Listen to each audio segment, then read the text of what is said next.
Vidas negras importam. Eu não queria me formar. Estela do patrocínio.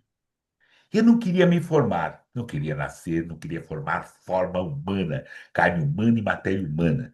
Não queria saber de viver, não queria saber da vida. Eu não tive querer, nem vontade para essas coisas. E até hoje, eu não tenho querer, nem vontade para essas coisas.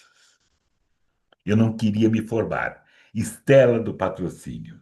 Salve! Meu nome é Plínio Camilo. Eu tenho o prazer de apresentar hoje o Nota de Escurecimento Gerações, mas antes eu quero oferecer essa conversa para o João Porcidônio, a Saul Lebar, a Lucy Pudim, o Vitor Hugo Ribeiro, o Joel da Silva e a Zaine Lima da Silva. E hoje eu tenho o prazer de estar conversando com Vinícius Henrique. Salve, Vinícius. Bem-vindo, querido. Muito obrigado pela Salve, sua Plínio. presença, querido.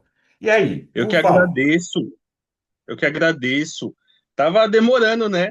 Eu Muito estava me feliz de devendo, poder te estava nos encontrar. devendo, Tá? assim. Eu tava te devendo, você tava Não, me devendo. eu estava devendo. E, e vamos, muito feliz, muito ansioso. E vamos gerar muita coisa aí nesse papo entre gerações. Por favor, querido, por favor. Então, assim, comece, se apresente, por gentileza. Então, meu nome é Vinícius Henrique, sou um cidadão da Zona Leste de São Paulo, nascido na Vila Alpina, que é um bairro quase divisa aí com a BC Paulista, divisa com São Caetano, divisa com Santo André, que não tem muita coisa, é um bairro muito mais conhecido pelo crematório do que por qualquer outro ambiente, e até porque eu vivi muito fechado na minha ancestralidade por parte de mãe, que é uma ancestralidade completamente colonizada dentro da congregação cristã do Brasil. A gente vivia muito lá no mundinho da igreja, só entre os irmãos. Sair era sair para ir para o culto, e isso daí me ajudou muito também, porque desde criança eles têm um trabalho muito forte em fazer as crianças falarem em público. Então, desde quando ela começa a falar, ela já é colocada numa fila nos cultos de jovens para recitar versículo da Bíblia para a igreja. Então, mesmo quando não sabe ler, passa o irmão, fala, ó, você tem que falar esse versículo aqui, fala no ouvido da criança, a criança vai lá e fala. Depois, com o tempo, você começa a ler, você recita entre as crianças mais novas, depois as crianças mais velhas, depois os jovens, e depois abre para quem quiser recitar sozinho. E aí você fica famosinho, você ganha um nome, as irmãzinhas começam a te olhar diferente. E eu gostava muito de recitar. Só que eu recitava de cabeça, principalmente os Salmos. Salmo 23 eu sei de cabeça até hoje. E aí, quase todo domingo eu estava recitando lá na igreja. E com o tempo, né, vai ver que na minha trajetória essa experiência foi muito importante. E aí, beleza. Fora isso, lá na Vila Alpina, tinha meus tios desviado, um tio que me levava no bar para fazer dinheiro comigo, que eu sabia o nome de quase todos os carros que tinha, então ele apostava lá com os caras que eu ia saber o nome do carro, ganhava dinheiro, me pagava doce. Tinha a minha tia também, que era casada com um dono de bar que promovia sarau, se tiver alguém assistindo aí lá do Parque São Lucas, Vila Alpina, o Bar do Frango. E até hoje ele promove sarau, já há mais de 20 anos aquele sarau. E aí eu ia lá, recitava Batatinha quando nasce, lia algumas coisas, eu e minha prima. Era muito legal. Depois disso, eu fui morar na Vila Industrial também, que é quase lá perto do Sapopemba, perto do ABC Paulista, perto de Santo André. E lá era num prédio onde tinha eu e mais outros dois meninos negros. Meu melhor amigo, o Luan, e o Richarlison, que foi o cara que proferiu as ofensas mais racistas, mais pesadas que eu já vi na minha vida, e com a desculpa de que não, eu sou preto, eu posso falar também e não tem problema. E tipo, é isso, né? Todo mundo se zoava, tinha o baixinho, tinha o narigudo, tinha o loiro, que era o Xuxa, mas pra gente sempre vai pro cunho racial, e é isso, não escapei disso. Toda vez que tava lá a zoeira, xingamento entre os moleque, xingava nós de cunho racial, né? E aí eu e esse Luan, a gente começou a criar uma consciência mais, mano, muito infantil, até muito inocente, de falar, não, eu sou mesmo, colocava o braço um do lado do outro para ver quem era o mais preto e se orgulhava de ser preto pegava quase que um pouco daquelas ofensas e usava como forma de orgulho, até para se blindar disso, né? Eu entendo como uma forma inconsciente de se blindar disso. E aí, beleza. Aí passou, fui morar na Coab Heliópolis, morei no Parque São Lucas também, morei. E aí passa um tempo, eu tive o contato com coletivos panafricanistas, com o movimento de Islã, com o movimento assim mais profundo de saraus. E aí eu acho que, com certeza, né? Eu não acho, eu tenho certeza que isso vai aparecer mais para frente na conversa. Mas isso foi moldando minha cabeça, entendendo o que realmente significa ser um homem preto na nossa sociedade, quais coisas eu tenho que fazer se eu quiser participar da construção de uma comunidade preta forte, independente. E com essa consciência, eu decido abrir uma loja. Eu, junto com a minha companheira, a gente abre uma loja de roupa preta, de roupa africana, de roupa de rap e acessórios para cabelo afro lá em São Mateus.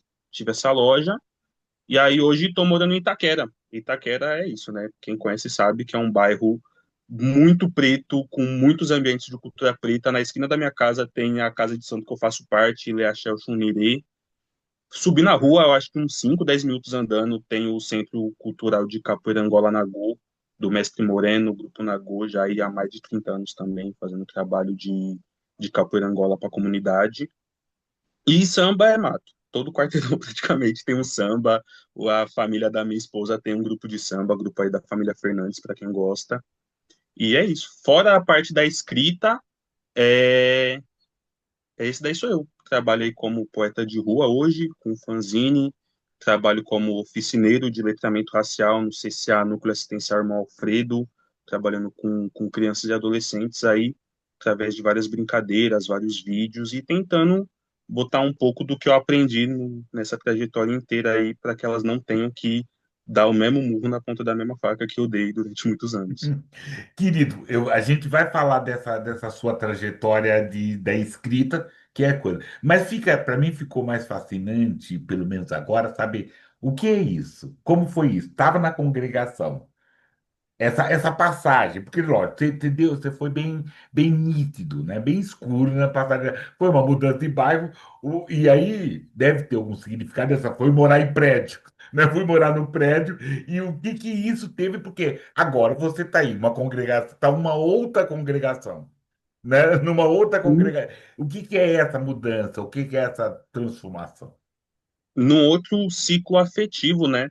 E pelo afastamento da comunidade da congregação, eu fui tendo contato com outras coisas, outras culturas, e é muito engraçado o jeito que a escrita chegou, porque tem muito a ver com a congregação, mas tem a ver com outro fenômeno que acontecia na época, né? Isso daí era mais ou menos 2012, estava chegando o Facebook, né? O Facebook chegou acho que em 2009, eu peguei esse começo aí, e tinha muito grupo de Facebook de treta. Era grupo de alguma coisa versus outra coisa que você entrava para defender ou para atacar essa outra coisa e ficar brigando, mas para adolescente lá e destilar o ódio mesmo. E aí eu participava de alguns que era de rock versus funk. E aí você entrava ou para defender o rock, ou para defender o funk, ou para atacar, xingar, falar mal. E eu entrava para defender o funk, né? Gostava de funk e entrava para defender. Só que com o tempo, eu nunca tinha parado pro pop rock, até não podia, era a música do demônio, né? E aí fui criando a curiosidade, mano, será que é tão bom assim? Será que é legal mesmo? E aí peguei uma tarde escondida e fui ouvir uma banda de um moleque da escola lá que gostava, e fui ouvir essa banda. Só que antes de ouvir qualquer música, eu pesquisava a letra, para ver se não estava falando de demônio, para ver se não falava alguma coisa que a religião não gostava. E aí, e aí fui pesquisando as letras. E eu vi que não, que dava para ouvir tranquilo. As músicas me fascinaram, eu amei. Passei a tarde inteira ouvindo aquela banda. A única música que eu não ouvi por conta da letra nem era de conteúdo religioso, era de conteúdo sexual.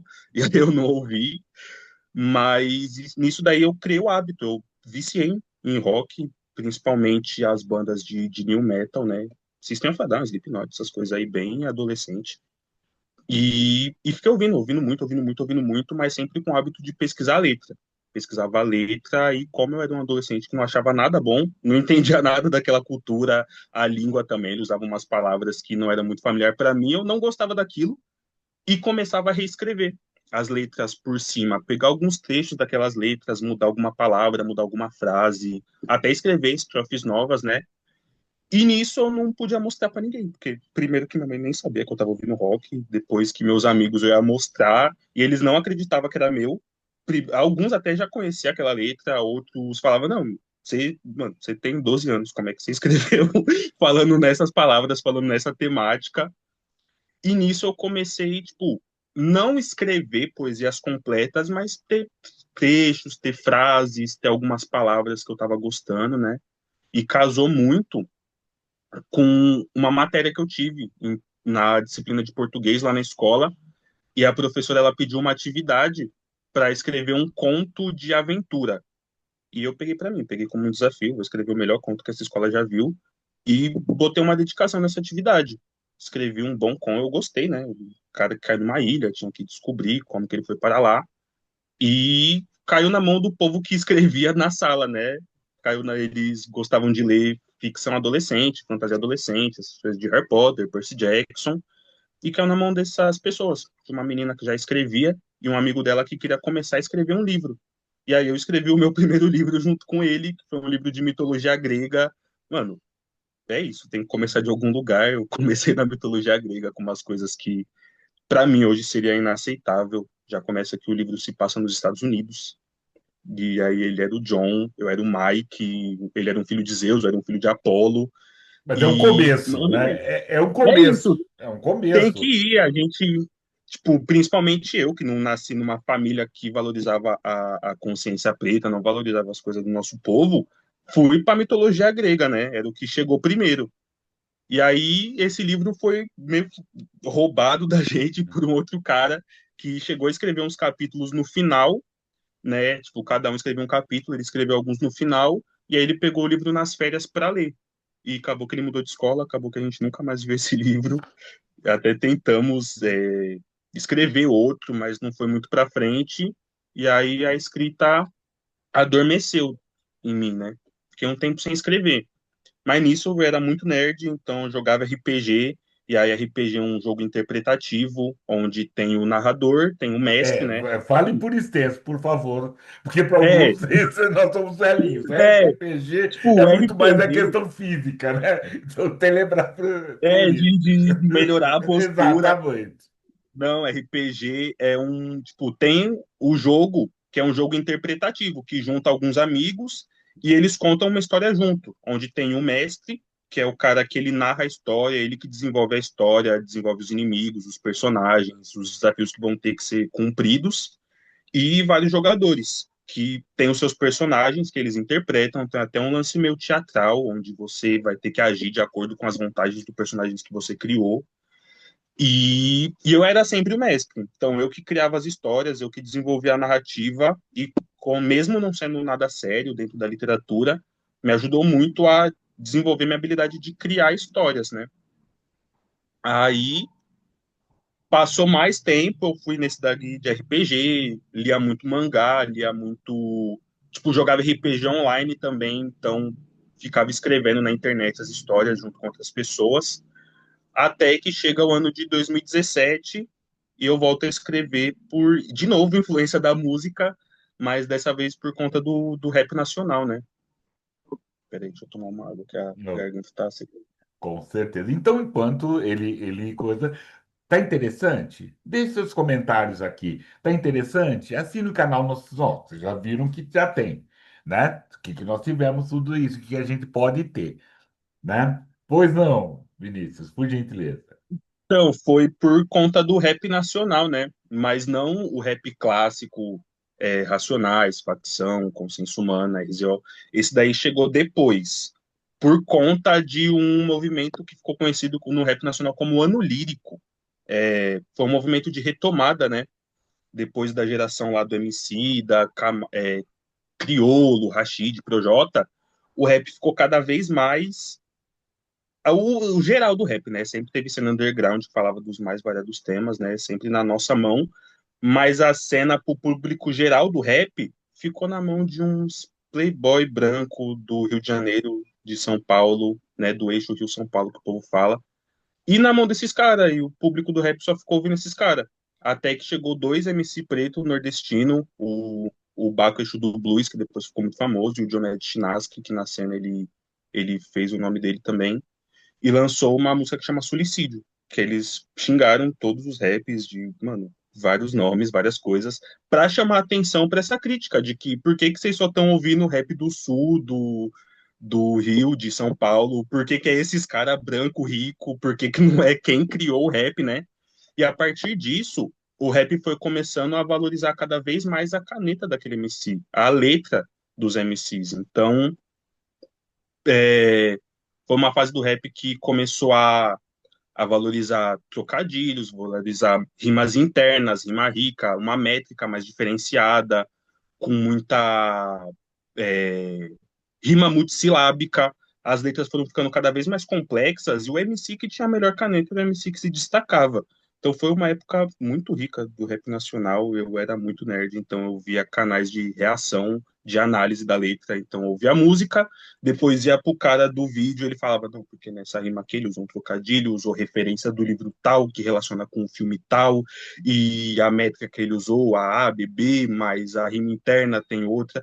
E aí eu fui fascinando por essa complexidade da letra e comecei, voltei a escrever com o objetivo de gravar, né? Com o objetivo de fazer as músicas. Aí pegava um beat na internet, escrevia por cima desse beat e, e guardava a letra. Alguma hora eu vou para um estúdio, alguma hora eu vou gravar isso daí. E, e nisso fui criando mais afinidade com a escrita, né? Nessa época eu escrevi, eu acho que a primeira poesia que eu guardo até hoje, tinha escrito já muita coisa, mas se perdeu no tempo. E a primeira que eu ainda tenho de cabeça, do tanto que eu recitei essa poesia na minha vida, acho que foi a coisa que eu mais falei em todos esses meus anos aí, foi essa poesia. E ela ilustra bem como que era essa época aí. Vou Por recitar aqui. favor, por favor. A cegueira, ofusca a quebrada boneca de cera, essa implantada cegueira me dá coceira e assusta. Em busca da cura eu não vejo nada, porque a cegueira é malvada e na madrugada ela se esgueira. Os olhos não me deixam enxergar, nem a esmo espiar, mesmo que eu queira, pois um cego não sabe que tem cegueira, e não é besteira querer alertar, pois a venda se funde com os olhos dos sóbrios que não quiseram as tirar, mas quiseram atirar no escuro, e disseram que era puro sussurro e que eu era surdo, mas os sussurros sempre me soavam com atrito. Então hoje eu digo que surdo é quem não escuta o próprio grito e segue o impuro inferno como um interno murmúrio. E dá para ter uma noção de como eram as letras nessa época aí do rap, né? Bom, para quem nunca ouviu, procura as coisas do ano lírico, procura coisa, tipo, e até relacionando com a literatura negra, porque era uma fase que as músicas eram de muitos MCs. Porque como tava todo mundo começando, ninguém era tão famoso assim, para juntar ouvintes, eles juntavam os ouvintes de todo mundo e faziam uma música grande, uma música de 7, 8, 10 minutos, com a parte de todo mundo lá. E aí, que eram ciphers, né, que o povo falava, era uma música que não pertencia a nenhum deles, e todo mundo ganhava em cima dessa música, todo mundo se ajudava. E aí, ó, para quem nunca ouviu, ouve. Se você gosta de escrita, se você gosta de cultura preta, ano lírico, música Cypher Respect 2, obra-prima do rap nacional, Os Favelas Vive, o Poetas no Topo 2, onde foi batizado o movimento, o próprio Baco Exu do Blues, que criou lá na Suicídio, batizou na Poetas no Topo 2, e Atletas do Ano, que foi a música que estourou o Djonga. O Djonga é desse movimento, o BK, Freud, vários rappers que hoje estão aí no topo da cena, ganharam voz no movimento do ano lírico, né? E vários MCs que estavam há muitos anos sem o reconhecimento como Rincon Sapiência, né? Ganharam nome no ano lírico também. E aí eu tinha essas letras aí esperando para gravar, até que uma colega de faculdade minha me apresentou o Islã, que, tipo, não a religião Islã, o competição de poesia Islã, né? E aí ganhou um ambiente para eu recitar tudo isso, comecei a colar muito, eu acho que toda semana tinha eu participava de algum sarau, de algum slam, e aí o povo ia recitando poesia no metrô, voltava recitando poesia no metrô, a gente amava muito aquela parada, e, e moldou muito, tipo, foi o primeiro contato, assim, com a consciência social, com quem estava pensando a vida do povo periférico, a vida do povo pobre, a vida do povo preto, também a vida das mulheres, do povo LGBT, e eu fui tendo contato com esses poetas que, para quem já participou de qualquer slam, já viu qualquer poesia de slam, entende que eles são pensadores, são filósofos, são pessoas que movimentam aí a intelectualidade de quem não tem acesso formal a essa intelectualidade, né?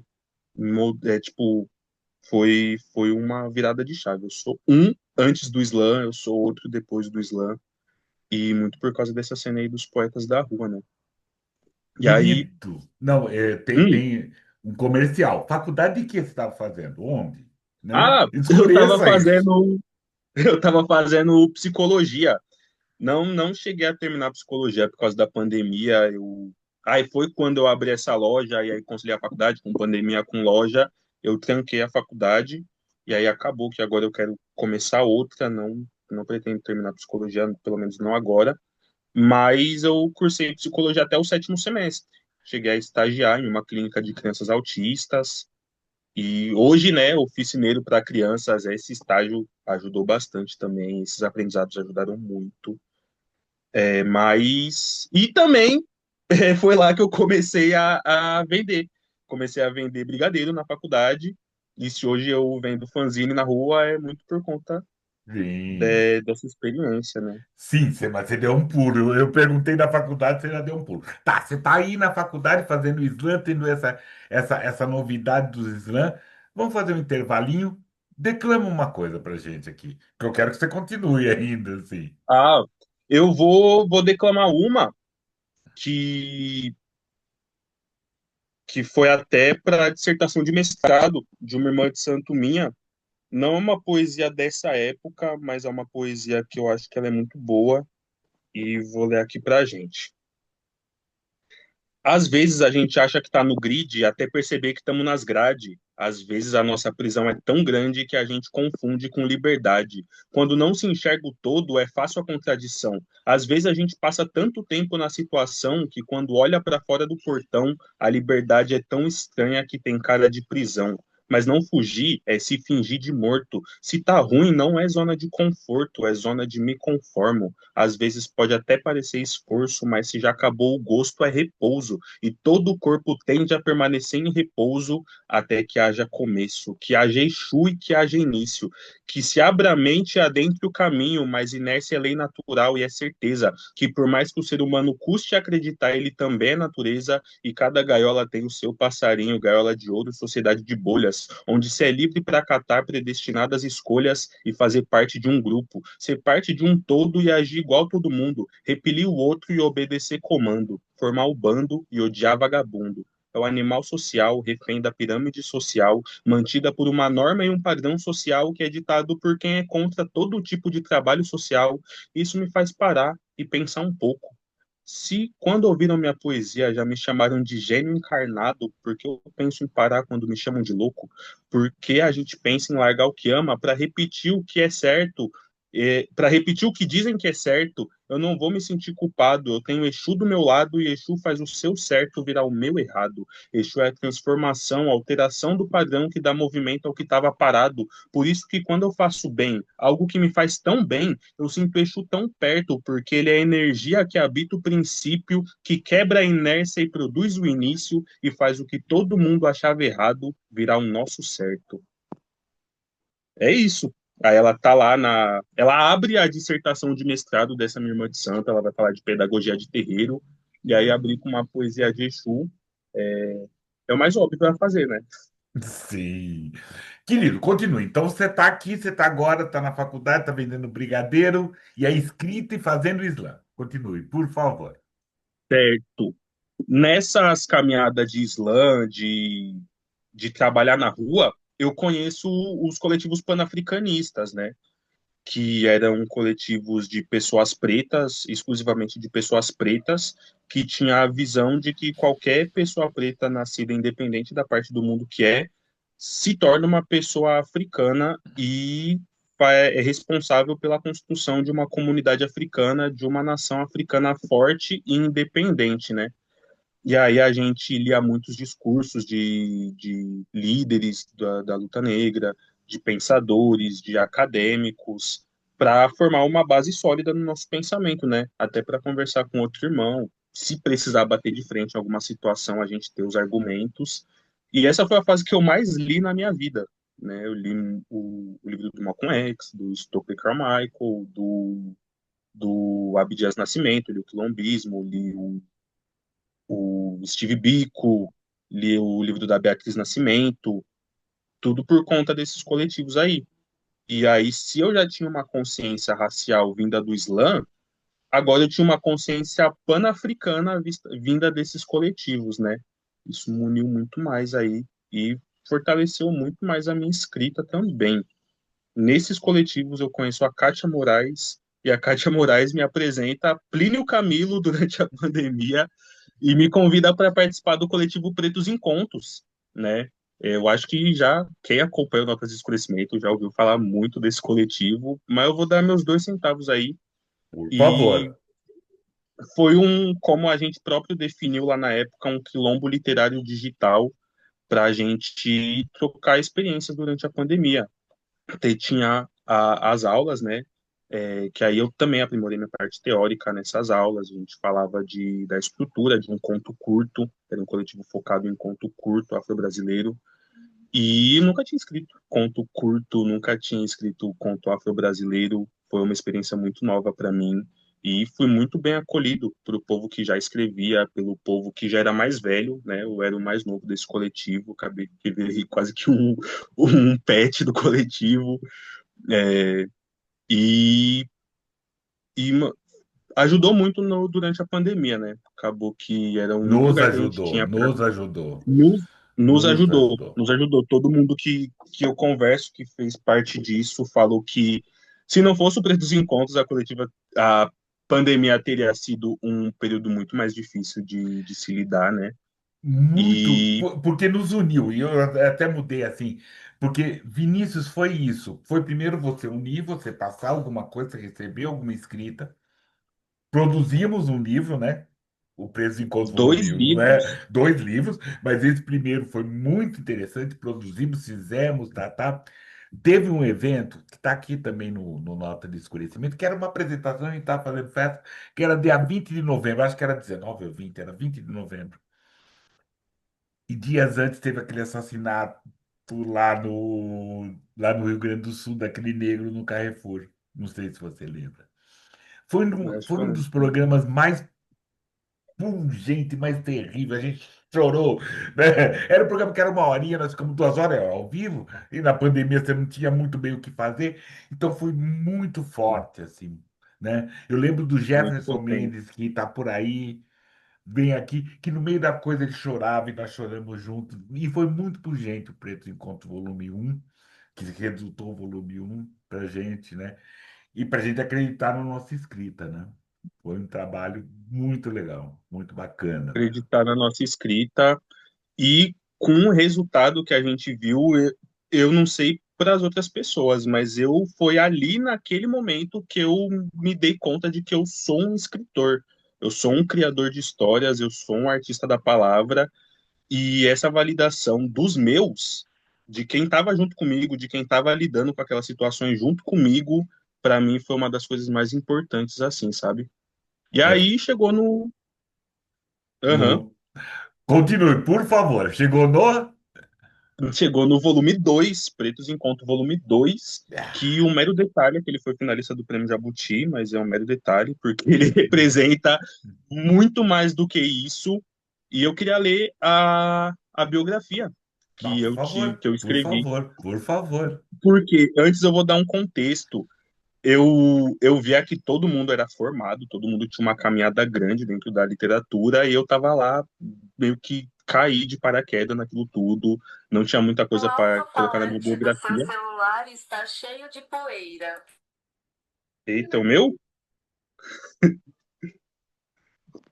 Aí, beleza. Aí, e aí eu decidi que eu ia escrever um texto reflexivo sobre a minha visão na literatura, né? E esse texto ficou assim. Quando eu nasci, um homem de terno me disse que era filho da promessa. Ele quis dizer outra coisa, mas realmente sou, como muitos outros filhos e filhas da promessa de renascimento do povo preto feita por Marcus Garvey. Como descendente de Odé, ainda estou aceitando que minha vida é uma grande caça em que o objetivo não é capturar a presa, mas sim me manter sempre caçador. Inquieto, porém relaxado e amante desse transe maluco que alguns chamam de escrita. Mesmo assim, eu digo que não escrevo, que descubro os textos que já estão escritos e os moldelo com a minha energia. Até porque, na visão de muitos povos tradicionais africanos, tudo já aconteceu, já está feito e se repete eternamente. Sendo assim, penso que a pessoa preta que escreve não faz. Ela é o meio de transporte que carrega o texto de um plano até o outro, até que chegue no destino, deixando a sua essência e o seu axé, e assim continuando a habitar o seu povo, como hoje seu povo habita em si. E é isso, é mais ou menos desse jeito que eu enxergo a escrita, desse jeito que eu enxergo as criações do povo preto, né? E fala muito sobre o que foi esse Pretos Encontros para mim também, né? Por favor, fale um pouco. Hum. Aí teve outro também, que eu gosto muito, que aí vem do rap nacional, né? Nessa altura eu já tinha viciado nos raps clássicos do Sabotagem, RZO, Mano Brown, que até hoje é a maior referência de escrita. Desculpa aí os autores, o povo mais clássico da literatura preta, mas eu acho que o Brown tem a melhor caneta que um preto já teve nesse país e que um ser humano já teve nesse país. O Brown é o maior escritor que o Brasil já viu, na minha opinião, óbvio. E um texto que eu escrevi tem referências de música dele, né? Chama Brown. Aquele dia ele só queria ser, não James, muito menos Carlinhos, humano mesmo, como quando trocou os 2% de comissão do telemarketing por 100% veneno e se tornou ladrão. Artigo 157, mas hoje era só um moleque que não tinha os 50 mil manos, naquela hora era só a sua esposa. Na última vez que tinha sido Brown como queria naquela hora e aceitou que a lágrima de um homem ia cair, o seu B.O. para a eternidade veio com o apelido de Chorão, que depois de um tempo até conseguia dizer que era por causa de outro Brown, o Charlie Brown, mas na adolescência não tinha essa, não podia se alterar que já começavam. Ih, vai chorar, chora não, chorão. Situação que só mudou como gostava de chamar, anos de respeito. Hoje, conseguia segurar com facilidade, tanto que mesmo depois de quase 10 anos, a sua esposa nunca viu em tais momentos. Entretanto, aquele dia foi o mais difícil. Teve que se segurar como há muito tempo não tinha e não chorou, mesmo apenas estando na frente da sua esposa, da enfermeira e da médica que fazia o parto da sua filha. Esse texto, ele é um soco, Ele né? é, Ele é um soco, assim. E ele, ou são vários socos. E isso que é escrita, e principalmente a escrita desculpa, a escrita do Vinícius, essa escrita preta e essa escrita do Pretos Encontros Volume 2, ele tem várias camadas. Ele tem várias camadas. E só essa camada já é uma. Só você trabalhar esse nome, só você trazer outras camadas é outra. E tá lá. E quem é pai de menina como eu, né, tem esse soco no final. Quem não é pai de menina, mas. Então, são muitas coisas. É uma escrita muito potente e tá à venda, né? Quem tiver interessado, nos procure, né? com Por certeza. favor. Igual a gente falava que o conto ele é um jogo de capoeira, que tem Jogo de vários golpes, várias meia-lua, vários martelo, que às vezes não pegam, às vezes pegam, mas quando finaliza com uma meia-lua de compasso bem dada, acaba com tudo e não Acabou. tem pra ninguém. Acabou. É essa a definição que a gente tem. Com Vinícius, eu certeza. vou pedir uma gentileza para você, pode ser? Pedir Tranquilo, tranquilo. esse momento, nosso momento criou, né? Que é interessante, é importante esse momento, para a gente falar de quem já veio, de quem já esteve aqui. Então, é muito importante. Então, quem eu vou trazer para a gente poder conversar um pouco, né? É Estela do Patrocínio. Isso é bem interessante para a gente ver também. Estela do Patrocínio nasceu em 1941, no bairro de Botafogo, no Rio de Janeiro. Mulher negra, filha de empregada doméstica, cresceu, né? Você imagina, né? No final da década de 50, né? Década de 40, 50. Aos 21 anos, em 1962, Foi internada compulsoriamente na colônia Juliano Moreira. Juliano Moreira é o outro negro, também importantíssimo, que a gente uma hora vai falar outra vez. Um dos maiores complexos psiquiátricos do Brasil, onde passaria a vida toda. O diagnóstico, né, esquizofrenia, mas sua vida expõe algo maior, empático, né, racismo, sexismo, exclusão social. Como tantas mulheres negras institucionalizadas, Estela foi apagada, silenciada, rotulada como sintoma. Mas ela reagiu à sua maneira, a seu modo. Ela declamava, e ela falando, e ela falava. O poema de entrada era dela. Lá pelo ano, né, na década de 80 do século passado, 90, começou a ser escutada. Artistas, terapeutas começaram a perceber, e uma das que perceberam foi Viviane Mosé, que gravou e transcreveu sua fala e publicou no livro Revelações de uma Mulher de Queima-Roupa, de 2001. A obra deu a Estela reconhecimento que fora negado em vida, porque esse momento, infelizmente, ela já não estava, né? Como poeta que ultrapassava as barreiras. Estela fala de tudo, de Deus, do corpo, do tempo, da morte, do afeto, né? Ela faleceu, infelizmente, ela não viu esse livro ser publicado, ela faleceu em 1992. Ainda internada, assim, nunca conheceu o mundo afora. Mas sua voz saiu de lá, ecoou, tornou-se referência, hoje é referência nos estudos. E a sua obra desconstrói. Então é importante. E eu agradeço a Zaine Lima da Silva, que me relembrou essa poetisa. É muito interessante. Ela inspirou várias peças, né? Inclusive tem Estela do Patrocínio Mulher que falava as coisas, né? Tem slams, roda de poesia, e sua vida segue. Estela é prova que mesmo nos lugares destinados ao esquecimento, podem brotar palavras, palavras como gesto, como canto, como dança, como denúncia. Uma mulher que mesmo enjaulada fez voz, ou tinha voz, e falava. Estela do Patrocínio. E é isso, né? Vamos lá. Quem está aí, quem está aqui, né? Por gentileza, deixe seus comentários, assinem o canal.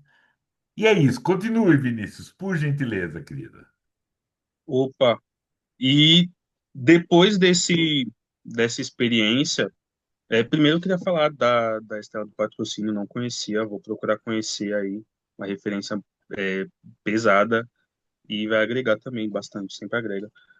Enfim, depois da experiência do Pretos em Contos, eu tive essa noção de que eu sou um escritor e de que comecei a sentir vontade de exercer cada vez mais profissionalmente, né? Já trabalhava na rua, já conhecia um pessoal que era poeta de rua, que trabalhava com a literatura nas ruas de São Paulo, em bares, praças, parques. Decidi que ia tentar, né? Qualquer coisa, se desse errado, eu voltava a fazer o que eu fazia antes, não era como um emprego que eu tinha que assinar demissão, nada. E aí nasceu esse fanzine aqui, que é o Começo. Ele tem 3 poemas, ele abre com um poema que fala assim: isso que está nas suas mãos é um começo, é o levante depois de um tropeço. Pode parecer um texto, mas é um movimento. É a ginga com as palavras para tentar ganhar um tempo, e de vez em quando eu ganho um espaço nas cabeças, nas carteiras ou nas calçadas, porque o que está na sua mão é o primeiro passo da minha ginga com o tempo para um dia ganhar as palavras. E aí tem mais 2 poesias, graças a ele, que hoje eu exerço minha poesia diariamente, recitando outras coisas também, porque na rua você nunca sabe o que você vai achar. Você pode achar uma pessoa que se interessou pelo que você falou, pela história de como você chegou no Zine, vai se interessar pelas poesias, vai escrever também. Você falou alguma palavra que remeteu a qualquer outra coisa para ela, vocês vão conversar disso. É quase que um jogo de improviso que você tem na rua e você tem que estar preparado e você tem que ter as suas munições, que no meu caso são as poesias, para ir lá, para soltar, para cativar as pessoas e nosso sistema que a gente vive para trazer o dinheiro para dentro de casa também, né? E aí é com esse zine que eu trabalho hoje, além das oficinas que eu dou de letramento racial, né? Toda essa caminhada deixou com muita bagagem também. E para crianças, né? É, um exemplo até engraçado que eu dou é quando eu fui falar de cultura indígena para aquelas crianças. Eu separei um videoclipe de uma cantora indígena, separei uma reportagem que falava da cultura do povo Bororo, e o objetivo era discutir sobre as semelhanças, sobre as diferenças entre os povos, para que elas tenham noção de que os povos indígenas não são todos a mesma coisa, têm diferenças, mas tem uma unidade cultural que junta tudo isso.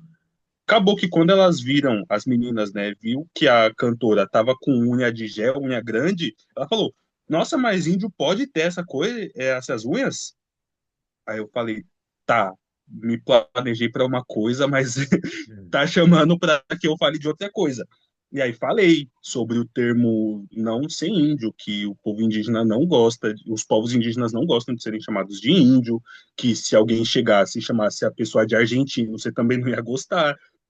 E aí fui convencendo eles de que sim, de que o correto é falar que são pessoas indígenas e de que sim, eles podem usar unha de gel, eles podem ter celular, eles podem morar em casas, eles podem usar roupas.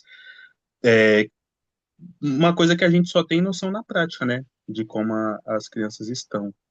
Né? E E é como isso, são, acabam presas, né? Ou acabamos presos em preconceitos, né? De que com você só certeza. pode isso, você se encaixa. E é interessante, né? Quem não, todos nós podemos tudo. E elas puderam usar, né? O que tem ruim, né? Dessas Não, facilidades tem ruim. A gente criou um mantra de que são seres humanos e de que tem que fazer todas as coisas que os seres somos. humanos podem e devem fazer. E aí, hoje em dia, eles têm na cabeça gravado de que indígena é ser humano, de que não é índio, de que pode fazer tudo.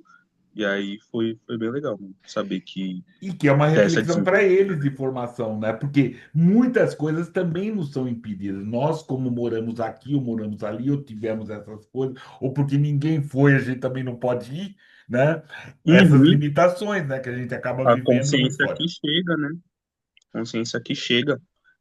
Tenho, falando mais da escrita de novo, tenho muita coisa escrita, só esperando a oportunidade de lançar. Tenho mais um fanzine que tem as poesias que foi nascendo durante as conversas que eu tive na rua, né? Eu ainda não tenho nome, vai ser alguma coisa como histórias que a rua me deu, e tem poesias curtas, poesias de no máximo uma estrofe, como essa aqui. Redes são como fazendas, onde somos a plantação. Cultivam o nosso tempo, regando com entretenimento até colherem a nossa atenção. E aí fala de arte de rua, assim, onde quebra toda essa manipulação que o algoritmo dá pra gente, das redes sociais, pá, toda essa coisa. E poesias como essa aqui também. São Paulo te mata se você não renascer todos os dias. Então ser fênix é obrigação para quem vive nas cidades cinzas. E aí, Boa, esse zine boa. vai ter, eu acho que 6 poemas, né? Já tá escrito, só falta juntar o meu tempo com a minha disposição e botar no papel para de ser preguiçoso. Ou que seja breve. Então, aproveitar para você no descanso, pedir uma outra licença para você, para a gente fazer falar também de outros livros, né? Em breve falaremos dos seus zines, né? Dos nossos zines, assim, isso é interessante, é necessário. Então, vamos agora para o Estante Preta. O primeiro do Estante Preta é isso, Poesia Armada, Coletivo Negras Autoras, né? Editora Nandiala, né? As autoras foram Elisa e Sena, Júlia Timbiza, Malu Ranira e Vi Coelho. Né? Com 77 páginas, Poesia Armada é um livro breve em extensão, mas profundo em densidade poética e política. A obra reúne textos autorais das integrantes do coletivo Negras Autoras, que desde a sua criação tem se dedicado a construir uma estética afrodispórica, que entrelaça literatura, performance, música e ancestralidade. O título Poesia Armada não é uma metáfora vazia. É a afirmação de que a palavra pode ser instrumento de combate, mas também de reconstrução. A poesia aqui é armada de afeto, de memória, resistência. É uma arma contra o silenciamento, mas também uma oferenda à vida. Poesia Armada, Coletivo Negras Autoras, editora Nandiala. O próximo é Desamada, Um Corpo à Espera de Amor, Mídia, editora Rosa dos Tempos. Desamada né? Indicada para qualquer pessoa que já viveu o contrário do amor, isso é, o desamor. A solidão física, corpórea, de falta de toque, da ausência de companhia, seja para dormir de conchinha ou para estar em situações que exigem acompanhantes. Quem vai me acompanhar na endoscopia? Interroga Mídria em algum momento do livro. Tudo isso dói, o corpo sente. O curioso é que no lugar de tristeza, ao ler o livro, sentimos o desejo latente a cada página, uma pulsação de vida. A partir dessa ausência que palpita por ser preenchimento, é uma fala de uma poeta, slammer, cientista social que elabora sua obra mais madura. Mídria fala: Eu sou uma mulher preta que amei e me senti amada pela poeta desarmada que tamborila desamada. O livro me faz feliz. Escreve Eliana Marques, na orelha, como um aviso a leitoras e leitores dessa proeza que mídia consegue fazer, e em sua estreia, né, nessa editora, expurgar a solidão da maneira leve, carregada da mais pura honestidade. Desamada, um corpo à espera de amor. Mídria, editora Rosa dos Tempos. Né? E terminando essa fieira, Pretos Prazeres e Outros Ais. Odailta Alves, Pala Editora. Esse livro é uma coletânea de contos curtos que a escritora, atriz, ativista pernambucana Odailta Alves, que já teve também no Notas, ela apresenta personagens negras que experimentam, né, o prazer em dimensões afetivas, eróticas, sensoriais, sem submissão a uma moral burguesa, uma lógica de exclusão. Ao deslocar o corpo negro para o centro da narrativa, a autora rejeita aqueles estereótipos e constrói protagonistas plenos de subjetividade. Em vez de restringi-los à dor só, afirma sua capacidade de desejar, envelhecer, amar, errar com dignidade. Em tempo de urgências antirracistas, propõe um gesto literário radical, falar de prazer como exercício político.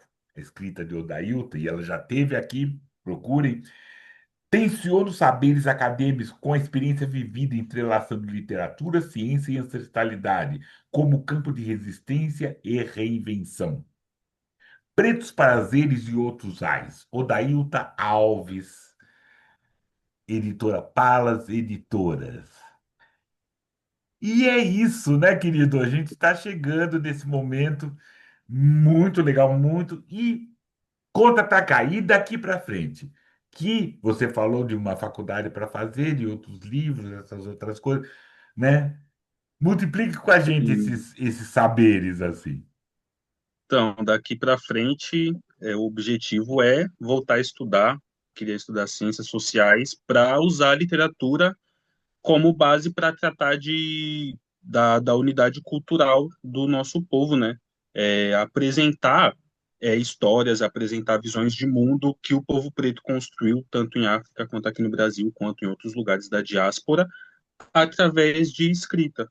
E aí, nisso, com uma base acadêmica, que as ciências sociais vão me trazer, mas sempre focando na arte e educação, a literatura como forma de educação, né? E tem um livro já, tem um livreto escrito, né? Não é um livro grande, mas é um livreto que eu e minha companheira a gente está produzindo junto, né? Inclusive ela que produz essa capa maravilhosa, ela vai estar ilustrando esse livro, que é uma história de uma árvore que se junta com outros animais, com outras árvores e recupera aquele espaço para fazer uma praça para eles, né? Expulsar os humanos e é, fazer a praça para eles, né, do jeito que era antes da chegada dos humanos, né, que mesmo não tendo personagens pretos, mas tem tudo a ver com a história do povo preto, do povo indígena, né. E é isso, ele já está escrito, já está sendo trocado ideia, e eu queria ler a introdução desse livro. Posso? Deve. Por favor. Ela é assim, ó. Dependendo de como é o começo e do caminho que é escolhido, é possível entender como será a caminhada e qual fim estará lá quando ela acabar. Algumas dessas caminhadas são contadas pelos humanos como mitos. É um jeito deles guardarem um conhecimento de como as coisas podem acontecer, já que seres humanos não suportam a sensação de que não estão no controle das coisas. Este que escreve também é um humano, e essa história já foi contada várias e várias vezes ao longo do tempo. Dessa vez em questão, tudo começou com uma árvore. E aí conta tudo, desde quando ela tem uma Muito fruta que legal. é extremamente cativante, e ninguém consegue resistir a ela, e várias outras coisas que, se quiser ler, vai estar disponível daqui a pouco.